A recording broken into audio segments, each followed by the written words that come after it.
Kevin Saar, suurepärane nädalavahetus, et esimene sõit kolmas, teine sõit esimene ja oled ka nii-öelda võtnud tagasi ka MM-i juhtpositsiooni. Et kus see nii-öelda tänane päev ka läks? Üldpildis väga hästi, eesmärk oli mõlemad sõidukindlad lõpetada, sest minu jaoks on MM-i punktitabel kõige tähtsam. Saada sinna häid punkte juurde ja rada oli tõesti raske, sügav, rööpas, kive oli palju, et üritasin võimalikult palju masinat säästa, kui sai minna veidigi lihtsamad radad pidi kuskilt väljast, siis ma otsisin neid tsooni ja valisin neid. Sa valisid ka teistsuguse tsooni kui tegelikult teised sõitjad, et kas ongi lihtsalt sellepärast, et hoida kokku ressurssi?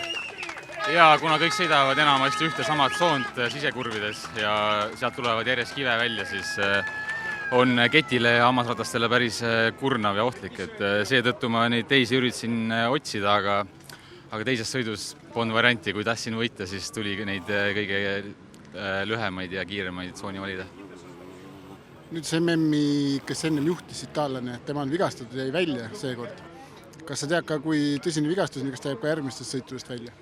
Ja eilse kukkumise tagajärjel ta murdis randme ära ja juba täna vist on operatsioonil, et ei tahtnud küll seda punast plaati tagasi võita, aga motosport on motosport, asju juhtub ja tuleb ratastel püsida, et lõpuks seal kõrges mängus olla ja seda ma olen üritanud teha ka, et stabiilsus tasub ära lõpuks.